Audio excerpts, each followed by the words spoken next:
Halo semuanya, My Deristi. Kita ketemu lagi part 109. 3, 2, 1. Novel Bos Tampan yang Mati Rasa. Selamat mendengarkan. Mike frustasi sendiri. Para dewan direksi Dirgantara Company sudah memutuskan mengadakan pertemuan besar, meminta pertanggungjawabannya sebagai pemilik sekaligus direktur, dan sudah mengirim undangan resmi pada semua pemilik saham untuk hadir. Pertemuan itu juga untuk mengetahui siapa pemilik saham 50% yang diwariskan Mark. Selama ini mereka tak pernah tahu siapa orang itu, hanya berkomunikasi lewat email. Segala laporan selalu dikirim lewat email yang tidak terlacak.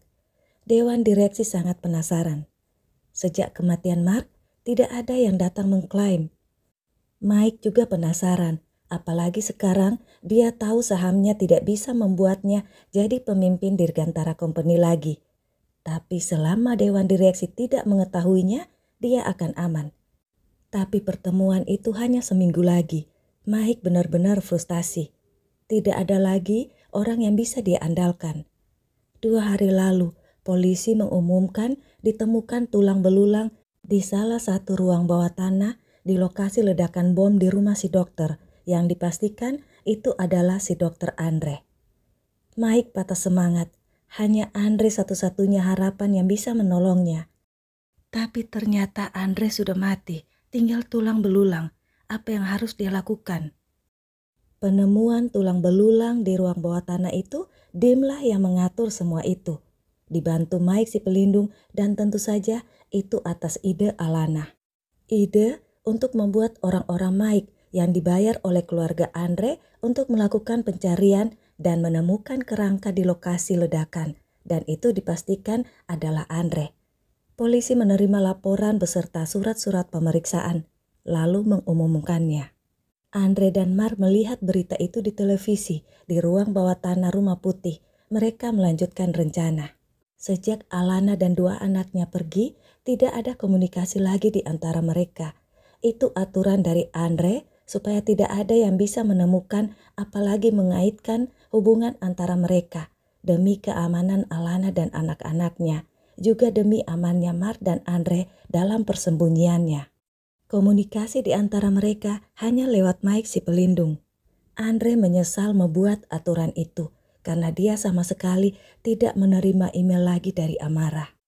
Dia dan Mark terblokir dari Alana dan anak-anaknya, sementara Alana mengira Mark dan Andre lah yang memblokir mereka. Tak ada yang tahu kalau itu kerjanya si Alan dan Amara untuk saling melindungi di antara mereka, walaupun mereka harus saling salah paham. Tapi Mark dan Andre menahan diri demi keamanan mereka semua menjelang pertemuan dewan direksi dan pemilik saham yang tentu menentukan siapa pemilik Dirgantara Company selanjutnya. Dan hal itu pasti akan ada orang-orang yang berusaha merebut, bahkan bisa menghilangkan nyawa untuk jadi pemilik. Dan orang-orang itu seyogianya adalah yang dulu anggota keluarga.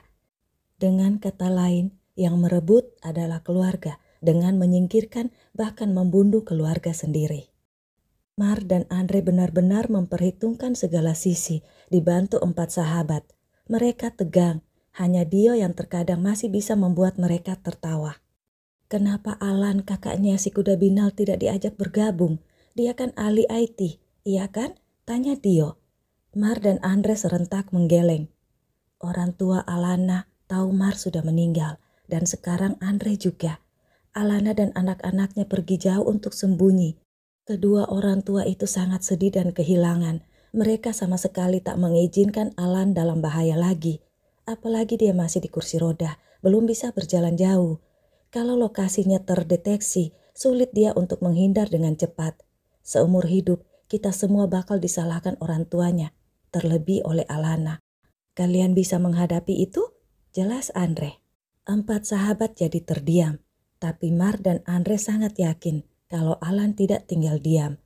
Apalagi laptop Mark yang dulu rusak dan sudah diperbaiki Alan ada pada Alan. Laptop itu berisi hampir semua sandi rahasia Mark. Tapi Mark belum mengingat tentang laptop itu karena ingatan Mark belum sepenuhnya pulih. Hanya Andre dan Alan yang tahu. Semua pihak yang tersangkut dengan Dirgantara Company merasa sangat tegang. Begitu juga dengan si laki-laki berkacamata hitam yang memakai tongkat. Mark dan Andre sudah meninggal, tapi pemilik saham tersembunyi Dirgantara Company belum terungkap. Si laki-laki berkacamata hitam itu gelisah. Waktunya hanya seminggu untuk menemukan si pemilik saham dan melenyapkannya. Setelah itu, Dirgantara Company aman jadi milik anaknya. Dia memberi perintah pada orang yang di depan layar monitor. Kau hanya punya waktu 2 hari untuk menemukan siapapun orang itu. Kalau tidak, kau tidak akan menerima bayaran sesen pun. Karirmu tamat, kata si kacamata hitam lalu pergi dari situ. Henry, si pramuniaga, pura-pura sibuk untuk membersihkan toko tempatnya bekerja. Tapi matanya diam-diam mengawasi si laki-laki berkacamata hitam itu. Saat itu dia pulang dari bekerja. Dia didatangi seseorang yang menawarkan pekerjaan untuk mengawasi si laki-laki berkacamata hitam yang sering keluar masuk toko elektronik tempatnya bekerja dengan bayaran yang besar. Tentu saja Henry menerimanya dengan sangat senang hati. Dia tak perlu khawatir sekalipun belum mendapatkan komisi. Ibu dan adik-adiknya tetap bisa makan. Henry tidak tahu kalau Alana lah yang menyuruh Mike si pelindung untuk menawari kerja pada Henry. Sejak saat itu, Henry mengirim info pada Mike. Di sebuah loteng rumah yang jauh dari Indonesia, Amara dan adik-adiknya, Dewa, Dika, Dion, sedang melihat layar monitor yang sedang diakses Dion. Mommy mereka, Alana, sedang bertemu dengan klien penting, jadi mereka berempat leluasa bicara, tidak harus bisik-bisik atau pakai bahasa isyarat. Karena mommy mereka sama sekali tidak tahu kalau loteng itu jadi markas mereka. Dedek masih ingat sandi yang kita retas saat kakak terjebak bom? Tanya Amara. Dion mengangguk. Filenya sempat dedek simpen kak, walau sandi itu sudah diblokir orangnya. Karena ada kemungkinan orang itu menggunakan lagi. Dedek hanya perlu sekali-kali membuka blokirannya untuk ngecek. Tapi sejauh ini belum pernah aktif.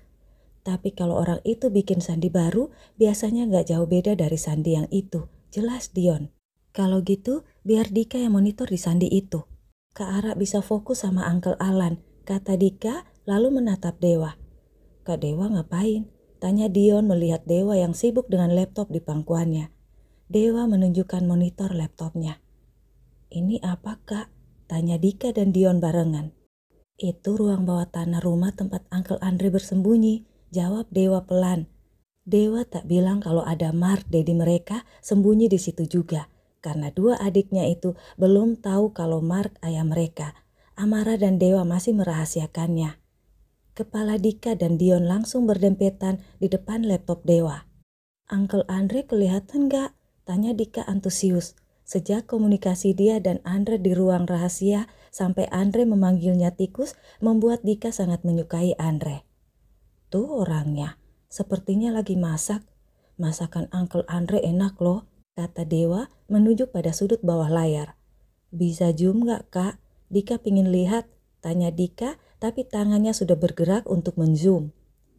Amara melirik dengan hati berdebar tapi langsung berpaling. Dia mengingat janjinya untuk menghilangkan perasaannya pada uncle dokternya itu. Ini ya Uncle Andre, tanya Dion menunjuk layar TV. Ternyata Dion dengan cepat mengakses laptop Dewa dan langsung terhubung dengannya dan bisa tampak di layar televisi. Semua mata menatap layar televisi, Amara juga. Mereka melihat Andre yang sedang menaruh makanan di meja makan kecil. Amara yang melihat ada piring makan lain di atas meja itu buru-buru mencolek Dewa supaya Dewa lock out, tapi sudah terlambat. Di layar monitor ada orang lain yang muncul dan langsung duduk untuk makan. Itu Mark. Amara dan Dewa tercekat. Dewa sengaja menzoom makanan yang ada di meja. Enak itu. Dewa jadi lapar. Apa ada makanan di sini? Tanya Dewa ingin mengalihkan perhatian. Kak Ara sudah pesan ayam goreng dan spaghetti. 5 menit lagi nyampe, jawab Dika melihat status pemesanan di handphonenya. Ayo buruan beresin tugas kita. Mami gak lama lagi akan pulang, kata Amara juga ingin mengalihkan perhatian. Hanya beberapa saat, di layar televisi sudah tak terlihat Andre dan Mark, hanya ada layar hitam. Mungkin pengaruh signal. Amara dan Dewa menarik napas lega. Mereka pun kembali asik membahas tentang Sandi yang baru, apalagi setelah pesanan makanannya datang. Dede, perangkatnya di off aja, dimatiin semuanya. Diperiksa dan harus teliti ya, Dek. Kita harus hati-hati. Dika, tolong Dedek Dion ya. Mommy dikit lagi pulang. Ayo, kita turun. Kita lanjutin makan di bawah aja supaya Mommy tidak curiga, kata Amara mengatur adik-adiknya. Tapi belum sempat Dion bergerak, terdengar suara halus notifikasi membuat mereka berempat menoleh. Layar televisi yang semula hitam mulai menampakkan warna, lalu terlihat 3 sosok. Mark yang terbaring di lantai merontah, dipeluk oleh Andre dan ada dokter kepala yang menyuntiknya. Kepala 4 anak itu langsung berdempetan di muka TV. Dad, suara Dion dan Dika bersamaan. Sontak Amara dan Dewa saling bertatapan. Kalian tahu? Tanya Amara pada Dika dan Dion. Tahu apa, Kak? Oh, Mar putra Dirgantara. Dia ayah kita kan? Dedek dan Kak Dika cari tahu saat Mami dan Kak Ara berangkat ke Indonesia. Kak, kenapa Mami dan Dedi berpisah? Kenapa kami tak boleh tahu tentang Dedi? Suara Dion bergetar seperti marah dan ingin menangis di saat bersamaan. Jangan bahas itu dulu, coba lihat ini. Sepertinya Dedi sakit parah, kata Dewa membuat 4 kepala itu fokus di layar TV. Sepertinya ada yang disembunyikan tentang Dedi. Kenapa Uncle Dokter nggak bilang Ara? Gumam Amara. Iya, kalau Dedi hanya sakit ringan, Uncle Andre pasti bisa tangani. Kenapa opak dokter yang datang ke ruang bawah tanah? Pasti Dedi. Dewa tak bisa meneruskan kata-katanya karena ada tangan yang mendorong kepala mereka. Mom, Dion kaget, begitu juga 3 kakaknya.